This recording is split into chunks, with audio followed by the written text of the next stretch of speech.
Two paychecks hit your account on Friday. By Wednesday, both are gone. You and your partner work full time. Combined, you bring home over $7,000 a month. That should be enough. That should feel like breathing room. But your bank balance tells a different story. Rent took a chunk. Daycare took another. Car payments, insurance, groceries, student loans. Before you bought anything you actually wanted, the money disappeared. And the worst part is not that you were struggling. The worst part is that two incomes was supposed to be the answer. They were supposed to fix this. They didn't. Back in the 1970s, most American households ran on a single income. One person worked, one person managed the home, and somehow they owned a house, had a car, saved money, and took vacations. Then something shifted. Women entered the workforce in record numbers. That was a good thing. More opportunity, more freedom, more independence. But here's what nobody talks about. The economy adjusted. It recalibrated. Housing prices didn't stay the same. They rose to match what two earners could afford. Childcare became a new mandatory expense because both parents were now at work.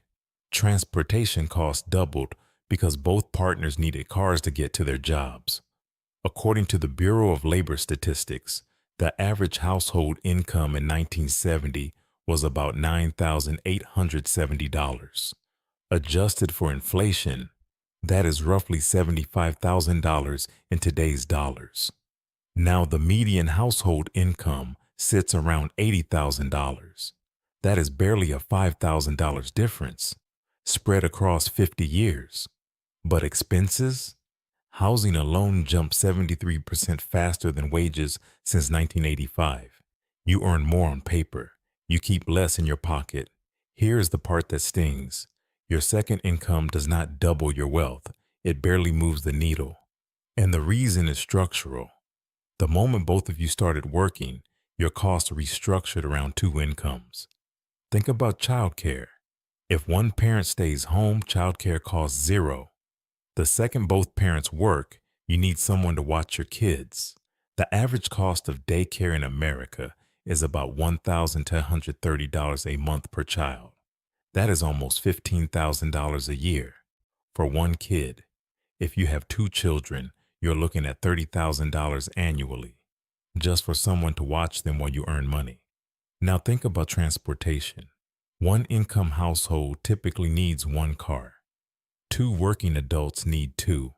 That is a second car payment, second insurance policy, second set of gas fill-ups, second round of maintenance. The average car payment right now is $734 a month. Add insurance at about $200 a month per vehicle. That second car alone costs you roughly $11,000 a year. And then there is taxes.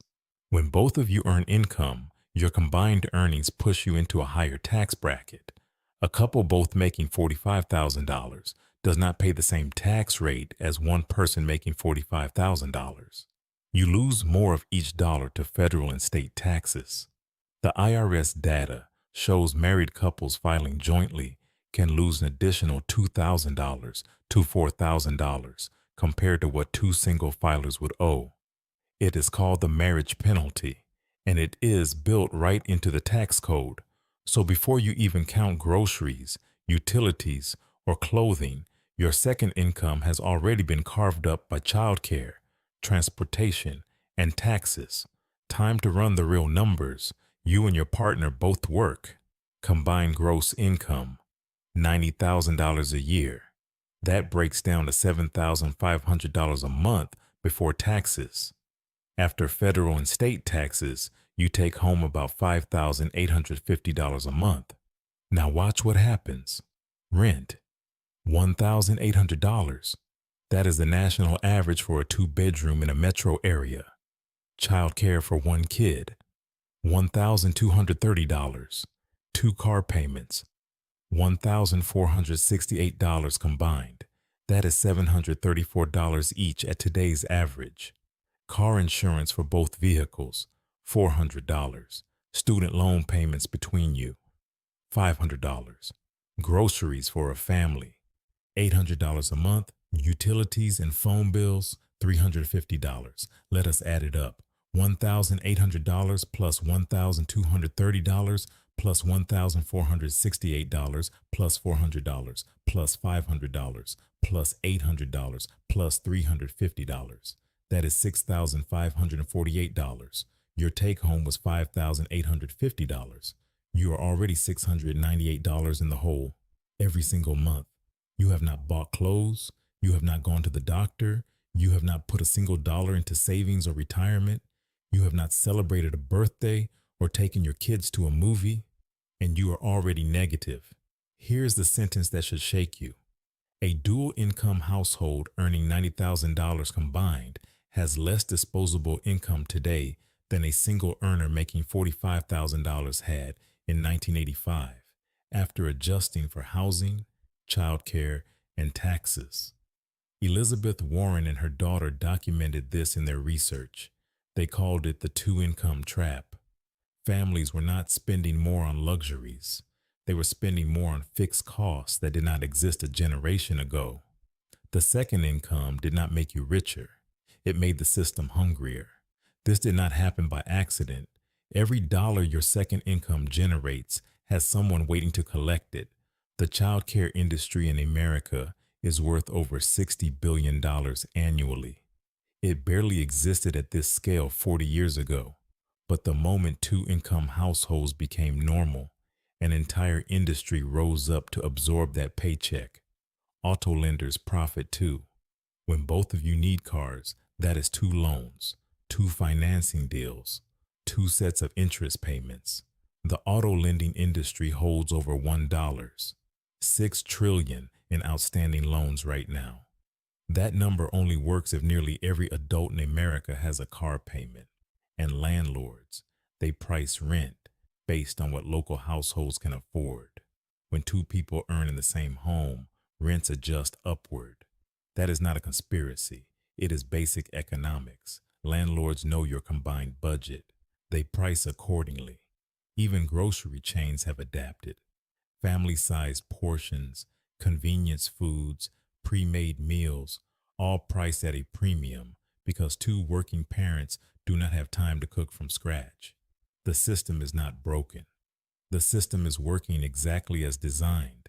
It is designed to capture every new dollar the moment you earn it. Your raise gets absorbed. Your side hustle gets absorbed. Your partner's income gets absorbed. The trap is not that you do not earn enough. The trap is that the system scales its cost to match whatever you bring in. The objection you hear most is this: just earn more, get a promotion, start a side hustle, work overtime. But you already know the problem with that. More income without a strategy just feeds the same system. You saw the math. $90,000 was not enough. So what would $100,000 change if your costs scale right alongside it? Earning more only works when you stop the leak first. Step 1, automate your savings before the system touches it. Set up a direct deposit split. The day you get paid, $200 goes straight into a separate savings account. Not after bills, not after groceries. First, before anything else. That is $2,400 a year you are paying yourself.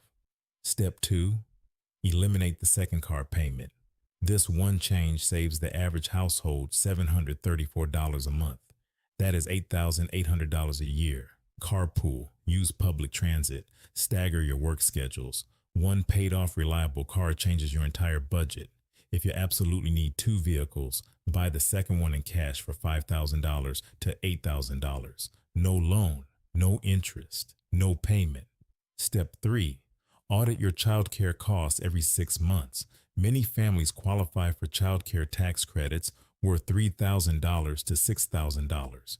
Some states offer subsidized care programs. Employer-dependent care accounts let you set aside $5,000 pre-tax. Most people never check. They just pay whatever the daycare bills. These 3 steps alone can free up $800 to $1,200 a month. That is the gap. That is your breathing room, not from earning more. From keeping more of what you already earn. 2 households, same city, same combined income of $90,000. Same starting point right now. Person A keeps doing what they have always done. 2 car payments, full price daycare, no savings automation. Every raise gets swallowed by lifestyle inflation. After 5 years, person A has $2,300 in savings. They had a few emergencies that wiped out whatever they managed to put away. They still owe $14,000 on their cars. Their rent went up 5% every year, and they absorbed it because they had no cushion to negotiate or move. Person B makes 3 changes today. They drop to 1 car payment and buy a used car in cash for $6,000. They set up $200 in automatic savings on payday. They claim the dependent care tax credit and switch to a subsidized childcare program, saving $400 a month. After 5 years, person B has $38,000 in savings. That is $200 a month in automatic savings, plus $734 from eliminating the 2nd car payment, plus $400 from childcare savings.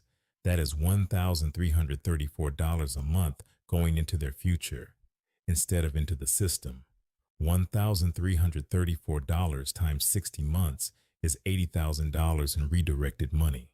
Even after the $6,000 cash car purchase and real-life surprises, $38,000 saved. Person A, $2,300.